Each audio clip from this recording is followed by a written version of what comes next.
did this happen? Let's go, Ripper. Just for context, the movie Oppenheimer takes 3 hours. That open comes in just a hair under that. You're killing me, Robert. You're killing me. Hey, but in all seriousness, this is good stuff. You take a closer look at some of the games that have happened in the past few days. And you have 9 minutes. Yes, we'll get it done. Go.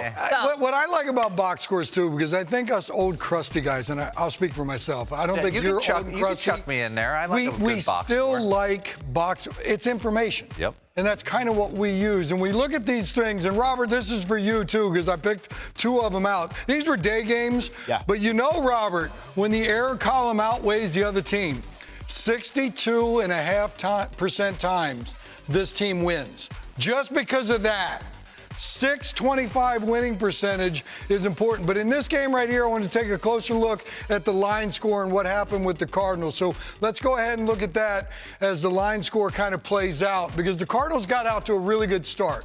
This is important. I like this.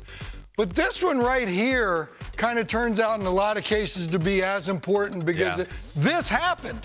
So it gets a little bit dicier if you don't score in that inning. How did they score that run in that inning? So let's take a look at that, because this is the conversation that I want to have with you, DeRo. First and third. Win. Beat it out. First and third, 1 out. They tried to get a double play. Now, this was not a bad turn, but my man is getting down the line. Keep that one frozen for me, Lucas, if you will. Because here's the conversation I wanted to have with you when I saw this. We're going to play this like at third base when you're in this situation. We don't want this guy to score right here. If it's hit hard, you have the option to do the 5-4-3 if you want, or if it's hit to your left, you must go that way, because you're not going to get this guy, and then the floodgates might open. But I'm in this situation when it was 5-3 at this time. My thought process is I've got to stop this because this guy runs too good. Yes, you know thy runner. He runs too good, because this setup right here is screaming to me, what? We're going to give up that extra run because it's not a badly... That's double play depth for these guys now, which is That's deep. I'm with you. That's deep. I don't know if the double play depth conversation is had that often. Play it through, though, and just watch it develop, because this is not a bad turn. And this will tell me that maybe you needed to be in to stop that go-ahead run. But the big thing I wanted to look at through this box score was this. Anything jump out at you, DeRo? Because I'm going to help you and look way over here. Anytime you got 4 digits in that last column. And look, how cool is it when a young kid comes up? Playing against his brother, parents in the stands. You got the whole family, and you're raking out of the gate. So I want to point out one thing that's pretty important, too. I'm big on these. Yep. I know some folks will tell you an RBI is an RBI. When you can drive in runs with 2 outs, your team gets boosted. Jerry Manuel was screaming that in the dugout during the WBC. 2-out ribbies are gold. So let's take a look at him right here, because his first time up is when he gets these 2 outs with the bases drunk, smashes this ball down the line. So we're going to get a couple steak sandwiches right there, because it was played pretty well by Pittsburgh, so you couldn't get the 3 ribbies. But there's his 2 ribbies. And then you look at his next time up, he's going to come up and get a base hit. First pitch, little, I think a power change. I don't know, but he kind of hooked that in the hole. There's his second knock, and I love this. When you're getting called up, you got young legs. And he's going to beat this, sniffing a knock the whole way. But 3 knocks for Palacios, which is really cool to see, because now as a young player, you're not panicked. You're going to the yard feeling frisky. You know you're going to be in the lineup the next day. And it's going to be all good. That was a tough one for Cabrian Hayes. That's kind of a tweener. It was a tweener, and it was a chopper into his left. But I just think you got to say we're going in, because I can't give up that 3rd extra one right there. The Tigers and the Cubbies, we had A.J. Hinch on yesterday. You guys talked to him. He was talking about one of his young players. Let's take a look at one of his young players, Kerry Carpenter, right here. And I did this with you before, DeRo. We looked at this a while back with Belt. He was 1 for 5 with a grand slam and 4 punch-outs. Now, I said, I don't like it. And then the video showed me the Belt was getting jobbed by the home plate umpire an awful lot, which was his 4 punch-outs, because you did a nice piece on Belt yesterday. He don't chase. Ever. He don't chase. So the one thing I wanted to look at here with Kerry, this 288 tells me he's pretty good. Yeah, he can hit, man. Right? So once again, 900 OPS. Once again, he's got the stuff. 2-out ribby with those 4 with the grand slam because he watched the bases drunk, out. Now the pressure's on him, and I think his focus was good, but I just don't know about this yet, and I know he's young. So let's look at his at-bats. And I want to kind of see this thing in the future, how this thing's going to play out, because I think the books on him, they might try to rush him upstairs, right? So he chases one out of the zone up, chases the breaking ball down, but this third at-bat's where the bases are drunk, right? I want to look at this and see how this thing plays out. They're rushing him up, right? This 2-0 thing, I think he gets a little long on. Oof. Might have thought about doing too much damage. He does a nice job because he lays off of that. Now keep this one up. Go there again, Tyone. Freeze that for me because there's 3-1 right here. Once again, we pointed out the bases are drunk. There's 2 outs. I think as a young hitter, his concentration probably grows up when there's people on base compared to when the bases are empty. Rudy Jaramillo used to tell us all time, long time, best hitting coach I ever had. He used to say, with the bases loaded, your focus should be to make it easier on yourself. Drive the man in from third. That's it. Base knock will it's going to get you 2. It calms you down instead of, oh my God, I got to get all 3 of them. So 2-0 and 3-1, we agree, pretty basic counts. He better not go heater in that quadrant. But he drops it down and he doesn't try to do too much. Go ahead and play that right here.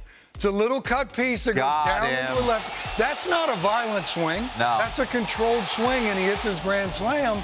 So he's got his 4 stakes right there. I want more. I want to get greedy. And now he chases another one when he strikes out. So he's 1 for 4 with his hat trick. I think there's more in there with this kid because 288 tells me he's better than that.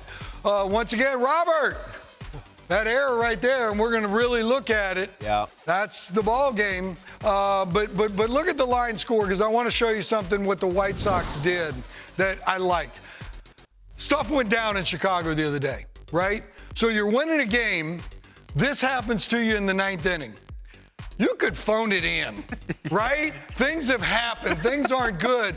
But give them credit because they battled back and they tied this thing up in the 9th inning to win it in the 10th. Now, let's take a look at the 10th because we're going to have conversations here. It goes to show you, no big leaguer gives an AB away. Freeze it, please. They do not care. Like, they're fighting to the end. Right, so extra frame, and we've talked about this before, and it's tough, but this defensive alignment will tell this guy, this is where you bunt the ball. Yep. And when you do your job, you can walk there to third base.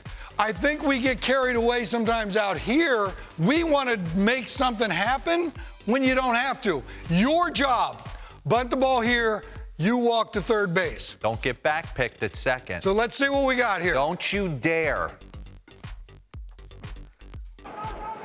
Out of the zone, back pick, Crawford. That can't happen. And you got away with it, TA. It's a game winner. But we're going to take a closer look at this because I think the fundamentals sometimes go awry. And I know sometimes when we talk fundamentals, once again, there's a setup. Keep that frozen, please. Bunt it here. You can walk. I think Crawford does a great job coming up and getting this ball. Yeah. I'm not so sure what TA was doing because he runs off the bag with the secondary, almost like he's stealing a base. Play that forward, please. That's a lot of movement going on when that's not your responsibility. And I want to really take a closer look at something. When I say fundamentals... That's the fundamentals right there, man. And some people look at us cross-eyed when we say the fundamentals of the game. No. Shuffle. It's the guy's job at home to get the bunt down. If he gets the bunt down, you walk to third base. Right. You don't have to cheat to third base. This is the fundamental that I'm concerned with. I'm not sure why we drifted from an in position to the other side of the bag. Yeah. This is the catch. He's going to clear and get into the grass. I've got to have you over here. Because when he's playing catch pregame, this is what I'm looking at. If we can do that while we're playing the game, we can play catch effectively. I believe because of this crossfire is going to happen. It's going to hit him in the beam, glance off his helmet, and go here. A simple fundamental. Take yourself, go over here. If you go over here, he sees you, he throws it to you. He's trying to throw it to you here, we got problems. Play it. Golly. Just get in there. I'm going to throw this bat at this. I don't know. It's just that's a fundamental. If the ball's on one side of the bag and I have it, you're my defender, you better be on the same side as I'm on. Listen, the reason we're so passionate about this, I want people at home to know, is because we had to get these right. I came up to a Braves team that was winning division titles, and I mean, if I didn't do a fundamental right, I was on the next train to Richmond. Right, or sitting down for a while. Yeah. Waiting for somebody to tweak an ankle. But you see it win and lose games every stinking night. Every night. No, And Seattle's in the fight. Excellent. That was excellent. Just get in there. Yeah, sometimes, Do your job. Sometimes the fundamentals are subtle, like in the case of that play there in Chicago. That's great. That was a great get, Bunch Billy. third, walk. Good stuff, guys. Man.